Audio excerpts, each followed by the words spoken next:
There could be only one podcast, and may it be the Prince of the Universe. Hi, folks. I'm Matt. And I've got low expectations. I'm Wes. Woo! Low expectations. So, you came up with this topic. Mm-hmm. It was how, and we mentioned this last week, actually, when you said, as we get older, our expectations change. Correct. And I said, that's a good topic idea. So, here we are talking about it. I think it's a good topic, and you were saying something, and I had to stop you because I thought that was good for the podcast.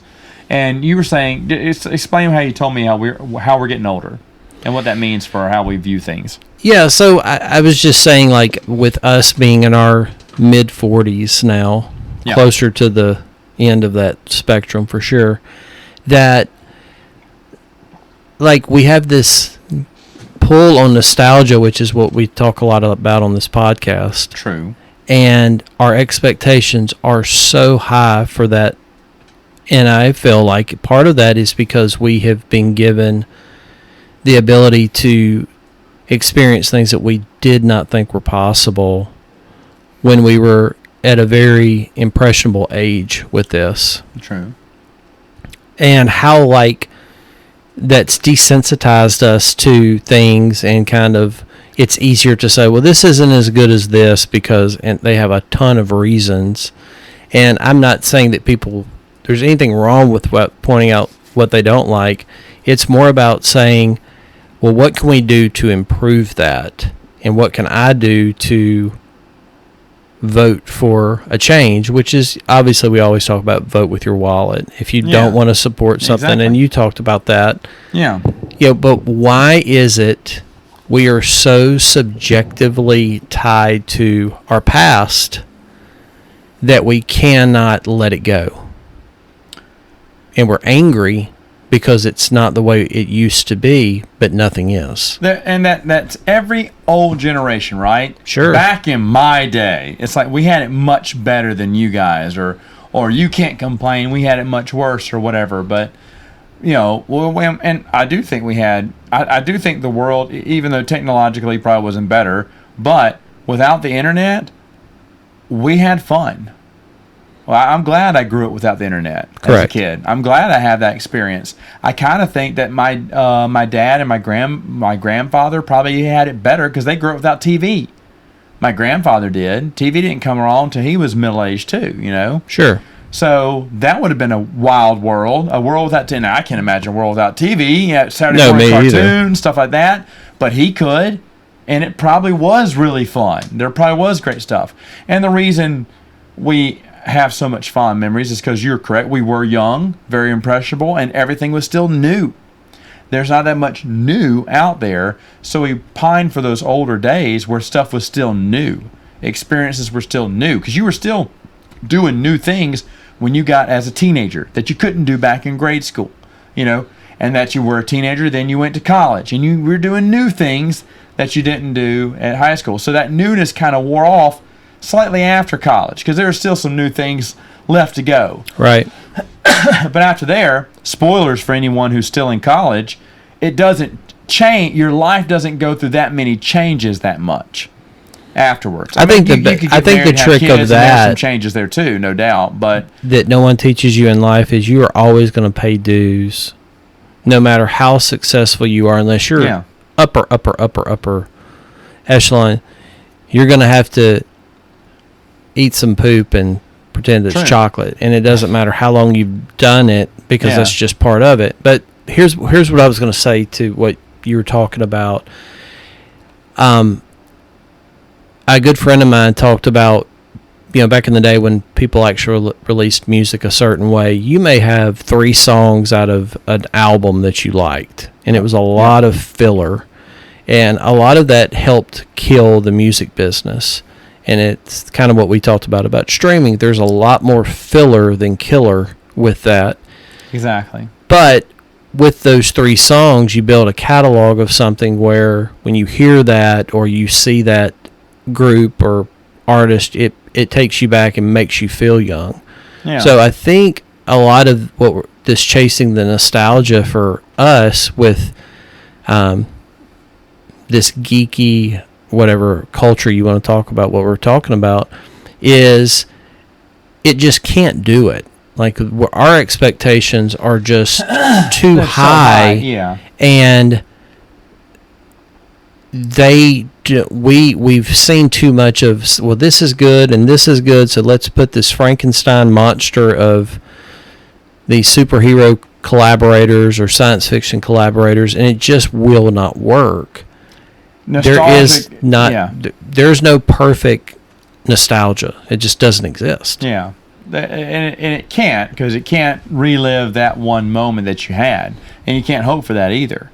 I mean, Christmases used to be the best thing. I mean, you could not sleep the week forget the night before Christmas, the week of Christmas. You were just like, counting down the days, the hours, the minutes. I said this on an earlier podcast, but when I talked about my birthday.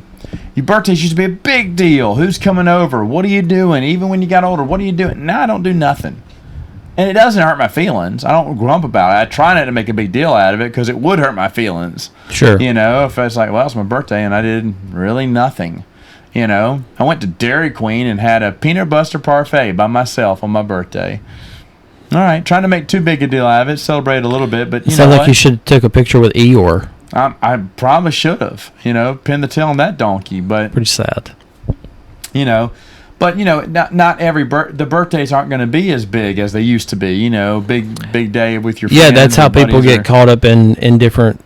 Your life moves on to other things. If it's gambling or whatever your choice of behavior is you're chasing something, and what we're chasing is to feel like, man, I know what it was like to stand in line for Batman in 1989, and I remember what it was like, and it just... Stand in line to get tickets to Star Wars Episode 1. Yeah, I mean, not to see the movie, just to get the tickets. Then stand in line later to go see the movie. Those are the stories that we just have now, but we cannot expect a world where the world around us has these expectations. Like you and I talked about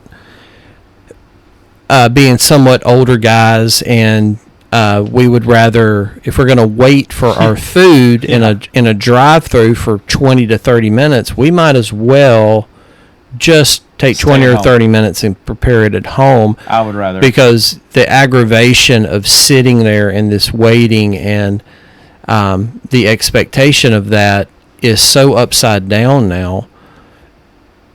But we see a lot of people that want to complain about that, but they keep getting in that same drive-through line. So, well, they feel like they have to, because they have to be doing something.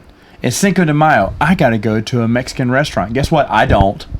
No, I don't think it's that. I think that people cannot change their behavior, and they want someone to change around them the same way we want. Well, why can't DC get it right? Like, what is it? Like, what can't they do? It's like, well, maybe it's been as good as it can get. This is the way. This is the train has already went over that hill, and now it's come up another one, and it may not get over it. Yeah, it's done. It's done. It's true. And so now what you do is, instead of giving up on it, you recalibrate your talent pool, and you recalibrate what your expectations are of things, and you may not can say we want to have a universe. It's like, we're going to concentrate on 2 characters in 5 years, and that's it, and we're going to make that really good. They never do that. But my point is if you're going to have all these properties, in lack of a better term, shit can these movies as tax write-offs, you're getting to that point. I agree with you. They should focus, but they're not going to do that. It's throw stuff against the wall right now, see what sticks, move on, trash this, move on to the next thing. I don't think that's what's happening. I don't think that lesson's going to be learned for a while. I think it's already been. You're seeing it happen. We're seeing cuts happening, yes, but this was such a Star Wars driven friendship. When you and I met, and part of our bond is that, and we don't talk about Star Wars now. There's nothing to discuss, because the creative side of that is dead. Well, it's dead, but we saw it die before it got to Disney. You know, I'll say this, I saw glimpses since then, but overall, part of it is it's in our head. Yeah. It just is not it's not going to emotionally touch all of those endorphins and give us, it's not possible. But my thing is if that is our expectation, why can't we be more objective about our passions for these hobbies and products that we get? We want to buy something and then we just want to destroy it and talk about, well, it should be better, it should be this, and then it's a very weird situation we live in now. Yeah. What do you like? Do you find yourself complaining more, or do you find yourself stopping yourself now and saying, you know what, I'm done talking about this? I'm done talking about it. Like, to me, it's more about, like, instead of talking about everything we don't like, let's talk about one thing we don't like, and let's see what we can collectively do to make it better. And if we can't, then we are wasting our time. Yeah. And I'm not saying this podcast is a waste of time. I'm just saying, like, I feel like I know I see so much YouTube stuff, and I watch so much stuff, and like, something that I'm really into is like home arcade stuff, and that kind of popped off. For a minute, I thought you just said Hallmark, but I no, got it. Not Hallmark. Home arcade. No, got it. I mean, I'm in touch with my feminine side. Hallmark. But you are not that much yet. Okay, so home arcade. Home, not what hall. What arcades do you have? I have a Marvel vs. Capcom 2 cabinet. I have a Street Fighter cabinet. I have a Simpsons cabinet. I'm waiting for it. I have an NBA Jams, NFL Blitz. That's actually a very good arcade. And then I have like a virtual pinball thing. Okay.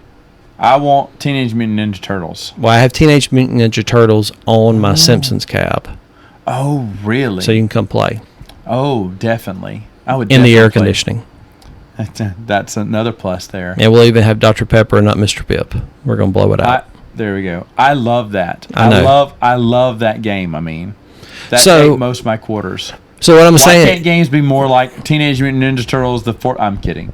So the reason I reference that is because there's a lot of YouTube videos where people are just really angry about what they purchase and why you have to, if you want to upgrade this, and why if I'm paying for this. It's like, and I think that that's good to a certain extent. I think it is good because it educates someone like me, like what I'm getting myself into. Like, this may look like that and it may smell like that, but once I actually get involved in it, it's not going to exactly be what I want. But instead of being angry about that, here's what you need to do to have it as good as it can be. And if you don't want to make those extra steps, then you probably need to stay away. I don't think the society we live in, and I'll just use, like I said, our culture of what, like comics and things like that, it's so, like, it's never going to be the way it used to be. That's why there's only so many creative ideas, and that's why you reboot your books and stuff. And if you don't like that, it's better just to say, hey, I'm going to collect the old stuff, and I'm going to cherish those memories rather than me chase a new one. Right. You know, I'm going to find something else to do with my time because I feel the same way. I am going to be perpetually angry.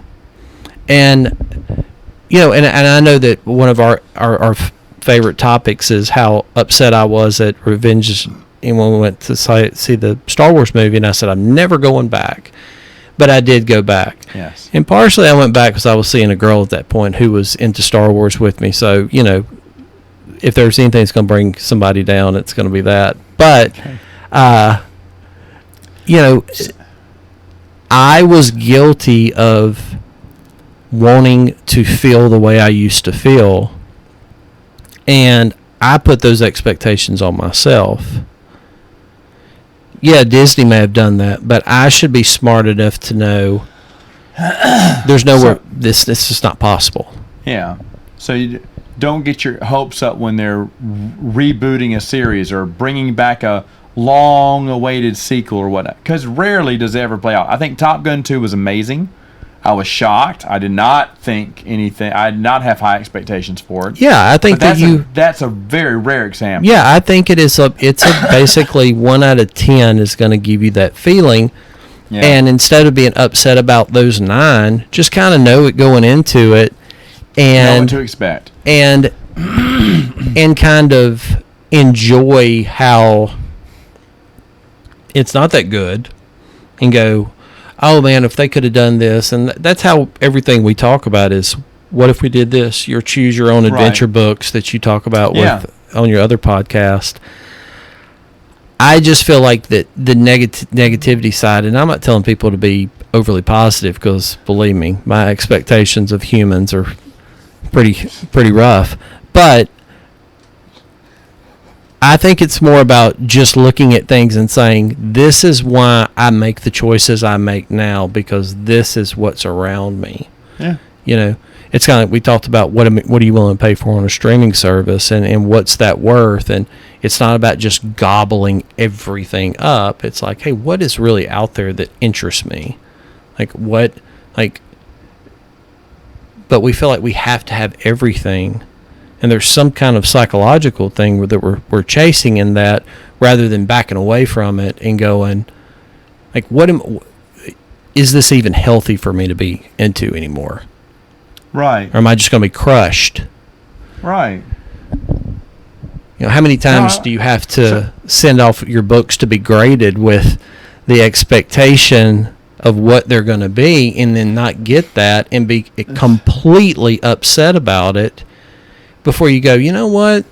I'm not going to do this anymore because it's not doing me any good. That's a question to ask someone else, not me. Okay.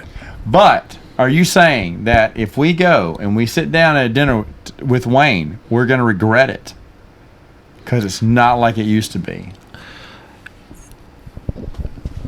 No, and here's why. Okay. Because that's the same thing we've been talking about. Right. We talked about this last week, where we got in touch with the old boss, if you've just tuned in, and we're trying to plan this big dinner. But there's a lot, and I would say that's all nostalgia running that engine. But it's a one and done. Okay. Yeah, it's not like, hey, you know, it's like when you have a really good time with some old friends. Adoption papers for all of us. Right. Me first. And we understand it's a one and done thing. It's not going to be like, we can't get the band back together and do this another time. Like, right. This is kind of like, it's like a class reunion. You don't have a class reunion once a month. You have a class reunion every so many years, if you even do that anymore, because there's only so much nostalgia that's going to get you through that before you realize, hey, my credit sucks, or I'm bald, or whatever other issues you may have the older you get. And for us going to dinner, it's going to be nothing but playing the hits. And we have a lot of hits to play, and I think that what we're doing is actually paying it forward by putting someone that we all kind of put on a pedestal, and validating that side of it, and that's where it is very subjective in a way, but objectively it is a real thing, because we are all still close. Okay. So, us putting together that reunion is going to work versus someone else putting it together. So I expect that you are going to be making a toast. Absolutely. There you go. Good job. Absolutely. Good job. Well done.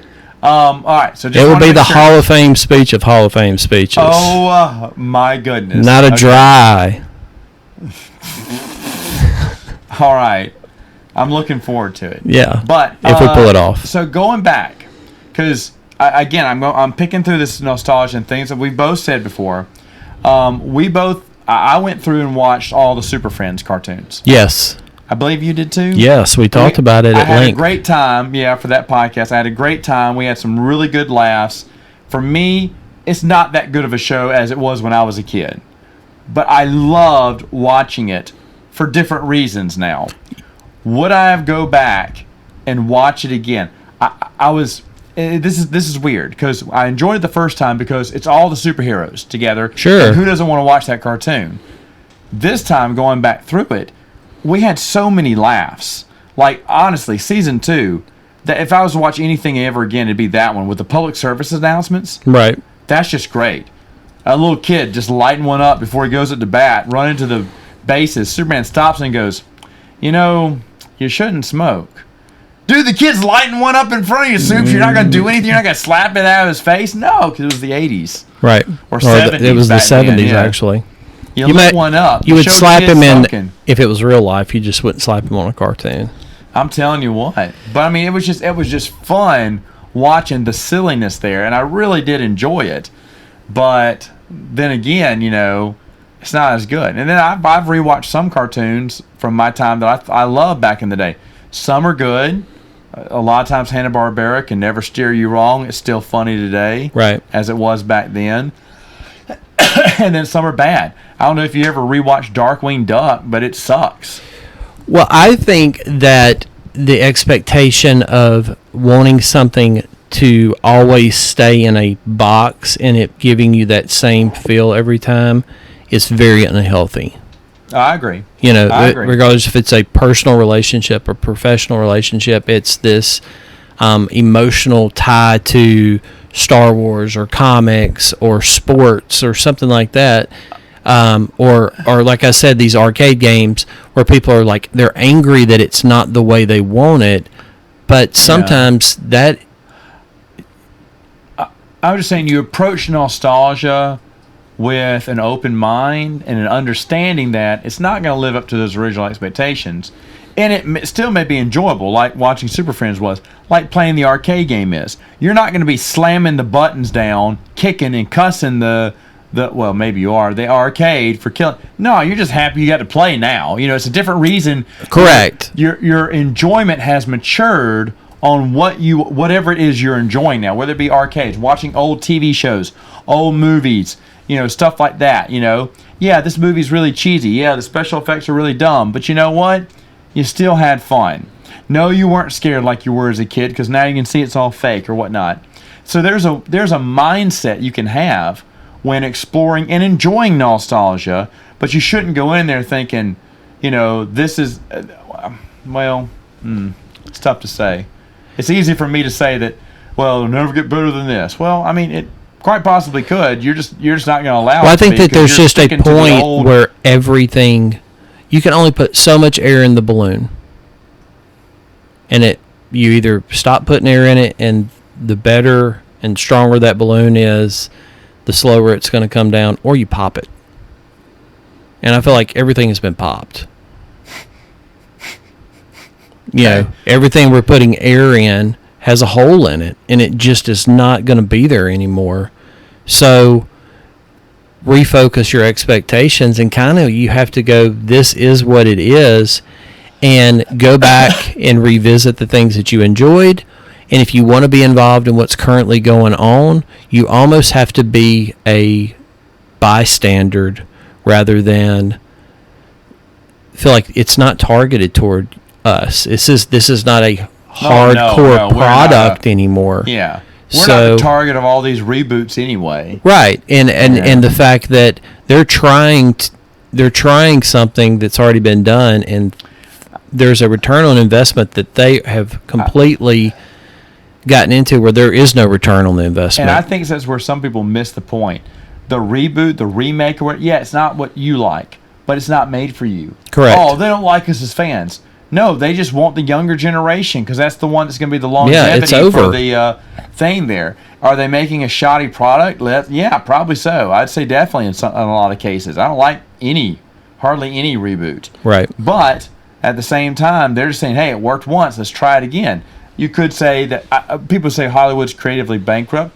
Well, there are a lot of reboots. You're right. They're trying to play it safe and play by the numbers. Eventually, they'll come around, and there'll be a new wave of people who'll be coming out with, because there's a bunch of, you could say the same thing in the 70s. There's a lot of how many movies from the 70s were like iconic? Then the 80s came around and gave us, hit after hit after hit after hit. It's like, oh, wow, this renaissance of, hit movies that, the movies that but my there was dad still watched, so much junk. There's very little out there from the 60s, 70s that I remembered or that I still love. That's why. Whereas kids today are like, oh, I've seen the 80s movie. That was fun. I almost think that if we could look at life more like it's an episode of Mystery Science Theater, we would get a lot more out of it. There you go. Just understand how preposterous everything is. And if you have something good in your life, regardless if it's a friendship or whatever that is, give that the value rather than trying to find it in these other things. And I think we'd be a lot better off. Yeah, just enjoy the things you want to enjoy and don't worry about the rest. It's not nostalgia. Just understand, like, it's not going to happen. Yeah. You know, it's not going to be that same way. If we were kids in 1986, which we were kids, but let's say we talked to 1986 Wes and Matt. Great year. Yeah, we're not talking about the Mets. We said, hey, what if in 35 years you could go see Indiana Jones again? And we could, as kids, you don't do the math, but you go, well, Harrison Ford is 36 now. He's going to be in his 70s. Like, why is that fair for us to that? I understand him making a paycheck and they want him to do it, but the expectation of that is just too high. True. It's not possible. True. So understand that before you walk into the theater and you go, this is CGI. What do you think it was going to be?